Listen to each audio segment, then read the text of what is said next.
He didn't know the man's name, didn't ask, didn't expect anything in return.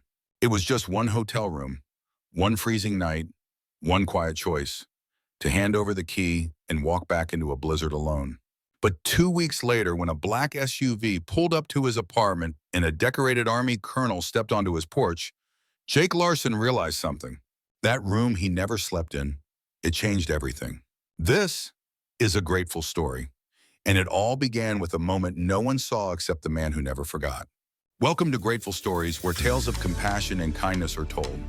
Let's uncover what really happened. The snow came in sideways that night. Not soft, not gentle.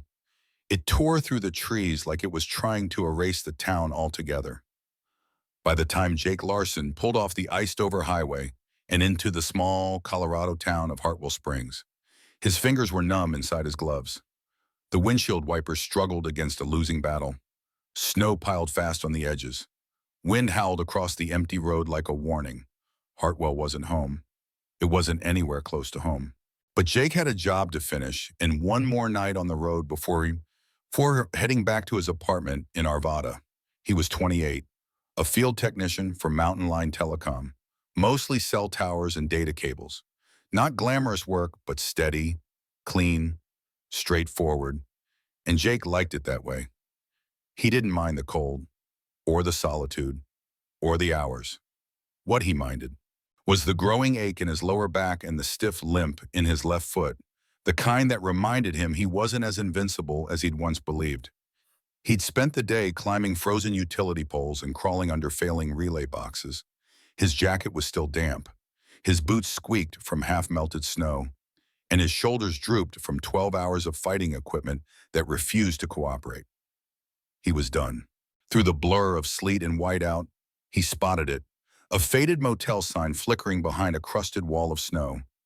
Hartwell Pines in vacancy, heat, cable. Just 3 rooms left, the blinking LED said. Jake exhaled. He'd booked ahead that morning, just in case. He always did.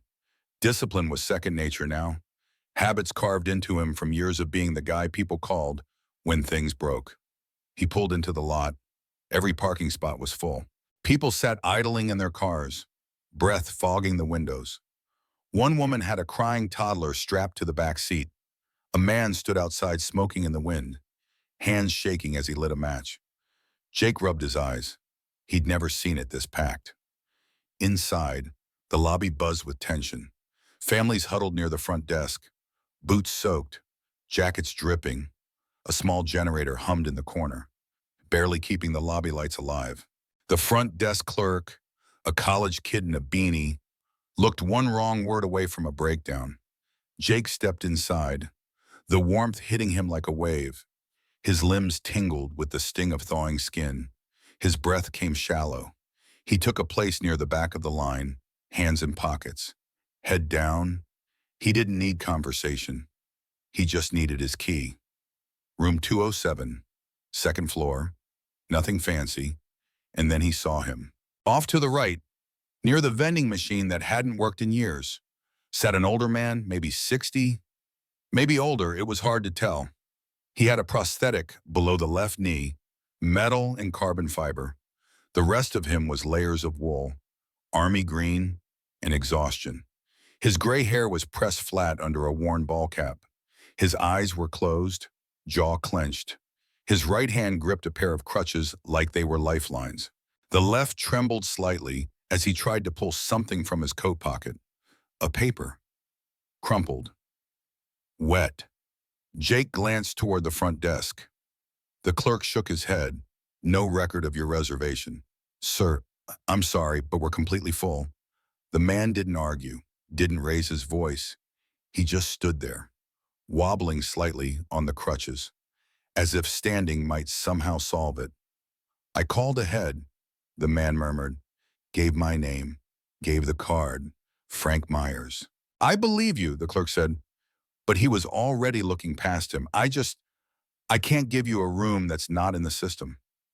The man nodded once, then turned and limped toward the wall, where he lowered himself slowly, painfully onto a bench. Jake watched the whole thing from across the room. His key was waiting, His name was in the system. All he had to do was say it. Instead, he stood there, frozen.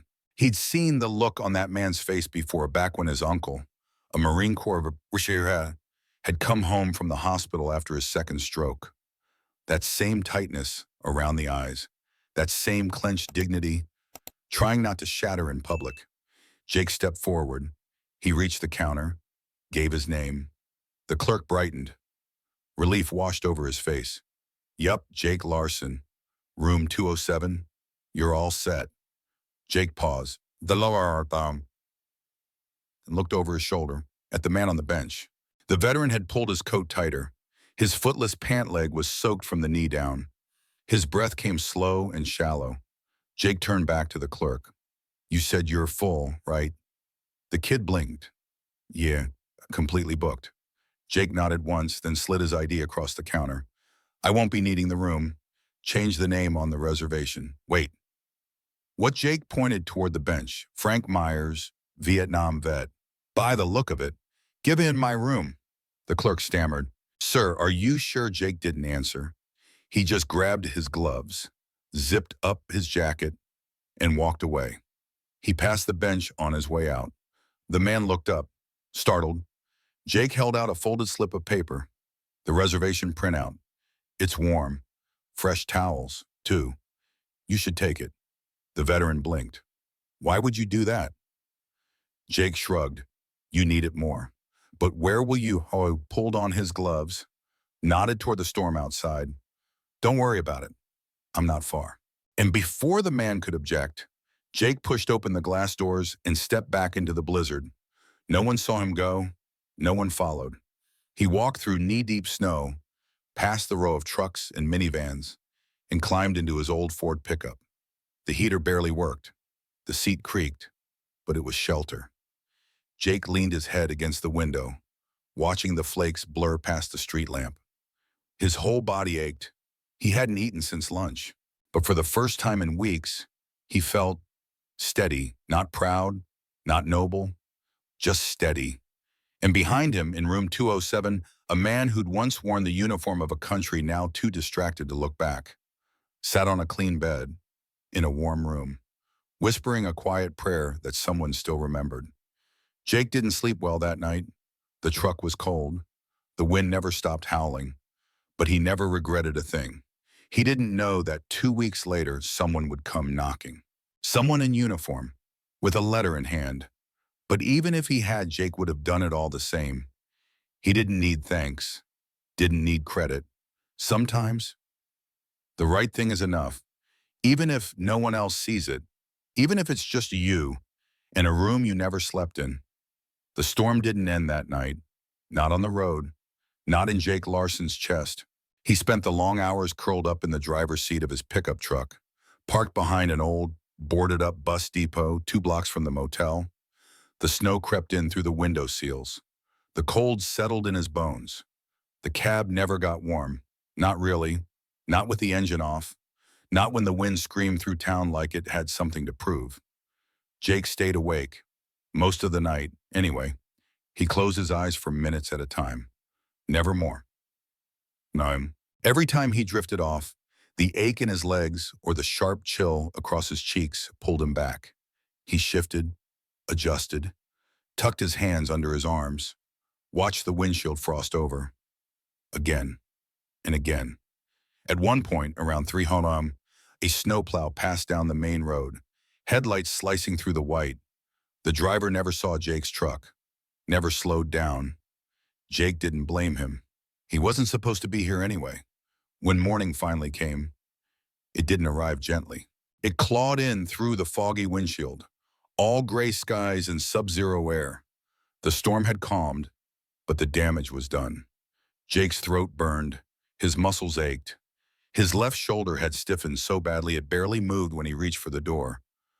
But he made it through, and somehow, that was enough. He didn't think about the night he'd lost, didn't let himself feel it. Instead, he cranked the engine to life, turned the heat to full blast, and let the truck idle for 15 minutes before pulling out of the lot. There were no headlines, no cameras, no one clapping him on the back. He just drove. 6 hours later, Jake pulled into his apartment complex in Arvada, a little town tucked between Denver and nowhere. Not much to look at, but it was home. He lived in a second-floor unit above a laundromat. No roommates, no pets, just Jake and the hum of the dryers below. The walls were bare, the furniture was secondhand. The heating unit rattled when it kicked on, but it was warm. It was quiet, and after the night he'd had, that was more than enough. Jake peeled off his wet clothes, showered long enough to thaw his toes, and collapsed into bed. He slept hard. No dreams, just darkness, just stillness. When he woke up the next morning, the storm was already fading into memory. Life, after all, didn't slow down for quiet decisions. By Tuesday, Jake was back on job sites, back in crawl spaces, back on his hands and knees, splicing fiber lines through snow-packed yards and frozen basements. He worked alone, mostly. People liked him. They trusted him, but he didn't let them in. Jake wasn't unfriendly. He was just tired of small talk, of noise, of pretending to care about things that didn't matter. He had a system. Show up early, work hard, say yes, sir, say no, ma'am, get it done, go home. It was the kind of life that didn't leave a mark, but also didn't ask for much. Except lately, something felt different. Jake found himself zoning out during lunch breaks. His coworkers cracked jokes, he barely heard them. He was quieter than usual, not withdrawn, just somewhere else. And every now and then, when no one was around, he'd find himself thinking back to the man in the motel lobby, Frank Myers, the way his hands had trembled, the way he hadn't asked for help but hadn't had the strength to refuse it either. Jake hadn't told anyone about that night, not his manager, not his neighbor downstairs, not even the waitress at the diner who always refilled his coffee before he asked. It wasn't shame, it was something else, something quieter. Like the memory belonged in a different part of the world, a gentler part, one you didn't talk about too loudly or you'd scare it away. Still, the image of Frank stayed with him, the kind of memory that didn't ask to be revisited but kept showing up anyway. 1 week passed, then another. The weather eased, the ice melted. Life returned to normal. Jake coughed more than usual. He chalked it up to a winter cold. He still went to work, still came home, still rinsed the coffee pot every night. Then, one Thursday evening, he pulled into the parking lot after a long shift, climbed the stairs to his apartment and stopped. There was a vehicle parked directly in front of his unit, a black SUV, government plates, clean, unmarked, idle. Jake's pulse ticked up, just slightly. He approached slowly, boots crunching against the gravel, and then he saw him. A tall man, late 50s, maybe early 60s, standing near Jake's front door, not dressed like law enforcement, not dressed like a salesman either. He wore a long wool coat, dark navy, gloves, a military-style cap in one hand, and posture that didn't bend with age, the kind of presence that filled the space without raising its voice. Jake paused at the bottom step. The man turned toward him. "Jake Larson," he asked, his tone calm but commanding. Jake nodded once. "That's me." The man stepped forward, extended a hand. "Colonel James Whitmore, retired, U.S. Army." Jake hesitated, then shook it. Whitmore's grip was firm, his eyes clear. Jake felt the hair on the back of his neck rise. "What's this about?" he asked quietly. Whitmore smiled faintly. "I believe you gave up your hotel room during the Hartwell blizzard. For a man on crutches." Jake blinked. He hadn't said that name to anyone.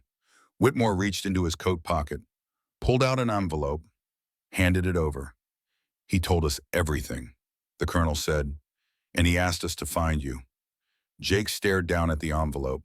It was thick, cream-colored, handwritten name across the front. Inside, something waited. But not a warning, not a bill, not even a thank you card. Something bigger, something Jake couldn't have expected even if he dared to hope. Colonel Whitmore gestured toward the door. "If you've got a few minutes," he said, "I think it's time we talked." Jake didn't move. Not yet. The wind tugged gently at his coat, and inside his chest, something stirred, something he hadn't felt in a long time. Not pride, not anxiety, just that quiet, steady knowing that the thing he'd done in silence had somehow been heard. Jake Larson stepped aside and opened the door. "Come on in," he said. "Quieter now. Coffee's not fresh, but it's hot." Colonel James Whitmore nodded once and stepped inside the apartment. He moved with a kind of calm that came from years of standing when others fell apart. Not rigid, not boastful, just steady. Jake's place was simple. A worn couch, a secondhand table, a boot tray by the door with salt still clinging to the soles. He cleared 2 mugs off the counter and started the kettle. The colonel glanced around but didn't comment. He didn't seem uncomfortable, just observant. "You said Frank sent you," Jake asked as he scooped coffee grounds into the old French press. Colonel Whitmore nodded. "Told me to find the quiet kid who gave up his room without asking questions. Said he looked like hell that night, but that someone saw him anyway." Jake smiled faintly. He looked like he'd been through worse than a snowstorm. He had, the colonel said, and still is. The kettle whistled softly. Jake poured the hot water, stirred once, and let it steep. He handed a steaming mug to Whitmore and sat across the table, arms resting on the wood. There was a pause between them, the kind that didn't need filling. Then, Whitmore reached into his coat. He pulled out a thick, weathered envelope creased at the corners, sealed with a strip of tan tape. He laid it gently on the table between them. "This is from Frank." Jake looked down. His name was written across the front in uneven cursive. He hesitated, then opened it. Inside was a single sheet of lined paper, handwritten. No signature at the top. Just a few slow, deliberate words in blue ink. "Jake, I never thought I'd be stuck like that. Not again, not like that. But the truth is, sometimes it only takes a cold hallway and a missing reservation to remind a man how invisible he's become. Then you walked up, didn't ask for a name, didn't ask if I was worth it. You just handed me your warmth and walked out into the storm like it was nothing. It wasn't nothing to me. I don't know who taught you to see people like that, but they did something right. I didn't sleep much that night, not because of pain, but because, for the first time in years, I realized someone out there still remembered what service looks like even without a uniform. You may not know this, but I work with a group now. We build shelters for veterans. We fix homes, rebuild porches, patch roofs. And when I told them about you, every last one of them said the same thing: find him. So we did. And now, I hope you'll let us return the favor. Frank Myers." Jake read it twice. Then a third time, he swallowed once, hard. Whitmore didn't rush him. When Jake finally looked up, his voice was hoarse. "I didn't think he even caught my name." "He didn't," Whitmore said. "Not that night, but he has a way of remembering people, especially when they make him feel human again." There was silence for a long moment. Then, Colonel Whitmore reached into his breast pocket and pulled out something small. A coin. Heavy. Metal. Engraved. He placed it gently in the center of the table, between the mugs, between the men. Jake stared at it. One side held the crest of the 101st Airborne Division Eagle wings outstretched, talons forward. The other side bore 6 simple words, etched deep into the metal. Deeds, not words. Brotherhood without borders. Whitmore spoke softly now. "That's a challenge coin. Our unit doesn't give it out lightly." Jake didn't move. Whitmore continued, his voice steady. "Usually, Ben, it's reserved for those who've served in combat or shown valor in crisis. We've given out maybe 12 in 20 years, all to soldiers. Until now." He slid the coin forward. Jake looked at it for a long time, hands motionless on the table. "You sure?" he asked. Frank was, "I just carried the delivery." Jake exhaled slowly, then picked up the coin. It was heavier than he expected, not just in weight, in meaning. Colonel Whitmore leaned back slightly. "There's more," he said. Frank didn't tell you everything in the letter. He didn't just want us to thank you. He nominated you. Jake raised an eyebrow. For what? Whitmore smiled slightly. The Veteran Shelter Network, national program. We do everything from winterization projects to full rebuilds for wounded vets. We need field leaders, project coordinators, people who aren't afraid to get their hands dirty and who know what quiet dignity looks like. Jake blinked. You're offering me a job. Whitmore nodded. More than that, a purpose. Frank said you understood what respect looked like when no one was watching. That's the kind of man we want building roofs and standing beside our teams. Jake didn't answer at first. He turned the coin in his fingers, thought about the years he'd spent alone, fixing things no one noticed, coming home to silence, living like his life didn't ripple. He looked back at the letter. You handed me your warmth. He looked up. What would I be doing, he asked. Whitmore smiled. Whatever needs doing. Jake grinned, just slightly. That sounds familiar. The colonel stood, coat creasing as he reached for his gloves. We're holding a briefing next week in Colorado Springs. Frank will be there. So will a few others who've been where he's been. I'll email you the details. Jake rose too, coin still in hand. He didn't say yes, not yet, but Whitmore seemed to know anyway. As the colonel stepped toward the door, he paused. One more thing, he said. Jake turned. Frank wanted me to tell you. He didn't remember your face, but he'll never forget how it felt to be seen. Then he was gone. The door clicked softly behind him, and Jake stood there alone in his apartment, coin in one hand, letter in the other. And for the first time in years, the room didn't feel quite so empty. Jake Larson didn't say yes right away. He waited 2 days, then wrote a single-line email to Colonel Whitmore. I'm in. Let me know where to show up. A week later, he drove to Colorado Springs with a thermos of coffee, the challenge coin in his pocket, and a question in his chest he didn't quite know how to name.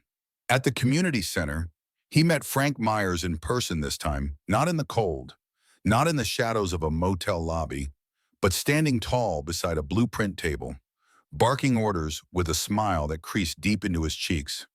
Jake Larson, Frank said, squinting as if confirming the memory. You're taller than I imagined. You're warmer than last time, Jake replied. They shook hands, and neither said thank you. They didn't need to. That first project came quick, a leaky roof on a small bungalow in Pueblo, belonging to a Korean war vet with a bad hip and a worse heart.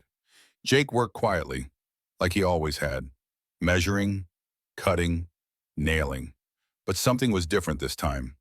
This time, the silence wasn't lonely. It was shared.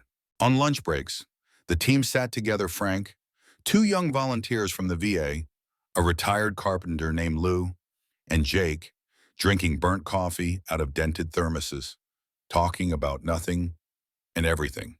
By month 2, Jake had taken the lead on 2 builds. By month 3, he was training new volunteers. He still worked his telecom job during the week, still lived in the same apartment above the laundromat, but now, on Saturdays, he put on a different set of gloves. And with every house they fixed, every furnace they replaced, every porch they stabilized, Jake felt something settling inside him, like he'd been searching for a place to put his weight, and finally found it. One winter morning, he and Frank stood on the roof of a cabin in Boulder County, hammering shingles into place for an 84-year-old vet who'd suffered a stroke the year before. The wind cut sharp. Snow drifted along the treetops. But Jake wasn't thinking about the cold. He was watching the old man's wife bring out 2 mugs of tea, watched as the man shuffled outside, slow but proud, to sit on the porch and thank them.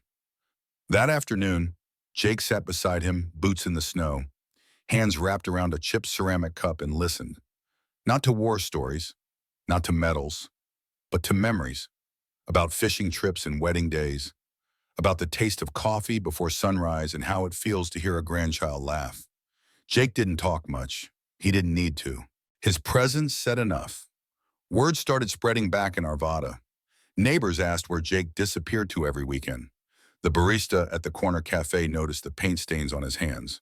The hardware store clerk started setting aside discounted lumber without being asked. People started showing up. Not all at once, but steadily. A high school shop teacher offered to help build ramps. A retired nurse volunteered to check on the veterans they served. Even Jake's landlord offered a free storage unit for tools. No speeches, no banners, just people watching someone quietly build something meaningful and wanting to be part of it. And Jake, he let them. One Friday afternoon at the town farmer's market, Jake returned to his truck with 2 bags of apples, a tin of coffee beans, and a strange package is sitting neatly beside his front tire, wrapped in brown paper, tied with a bit of twine. No return address. Jake glanced around. No one nearby. He knelt, picked it up, and opened it slowly. Inside, a hand-drawn map, faded, outlined in pencil. It marked a small clearing in the foothills just west of Netherland, and below the map, scrawled in the same blue ink as that first letter. This is where I used to go when life got too heavy. Now it's yours. Find your quiet. Frank. Jake folded the paper gently, pressed it to his chest, and stared at the mountain ridge just visible in the far distance. The tips kissed with snow. The following Sunday, he made the drive. Gravel roads, pine trees, no reception, no noise. The cabin sat just beyond a bend in the trail, tucked between 2 pines, one window, a small chimney, a door that leaned slightly off its hinge. But it stood, strong, still, waiting. Jake stepped up onto the porch, ran a hand along the railing, and breathed. Inside, it was sparse. A wood stove, a cot, a shelf with old books. But it was his now, not in title, but in meaning. He sat on the porch as the sun dipped low behind the ridge. Snowflakes drifted down like whispers, and for the first time in years, Jake felt something he hadn't even known was missing. Peace, not the absence of struggle, but the presence of purpose. He'd given up one warm room in the middle of a blizzard, and somehow it had opened the door to an entire life he hadn't seen coming. A life of connection, of impact, of quiet hands building something that would last. Jake reached into his coat pocket and pulled out the challenge coin, turned it over once in his palm. Deeds, not words. He smiled, not because the journey was easy, not because he was finished, but because, on a snowy night in a town he barely remembered, he'd chosen to give something away, and without meaning to, he'd received everything. Some rooms we never sleep in, but they stay with us anyway. Because sometimes, the warmth we give away is exactly what finds its way back to us. In our darkest moments, kindness still finds a way, often in the quietest places. Not everyone who helps wants recognition. Some just need to know that today, someone isn't going hungry. And sometimes, that alone is enough to change a life. You may forget the story, but if no one retells it, history stays silent forever. Subscribe to Grateful Stories, where justice is honored, kindness is remembered, and no act of quiet heroism is ever lost.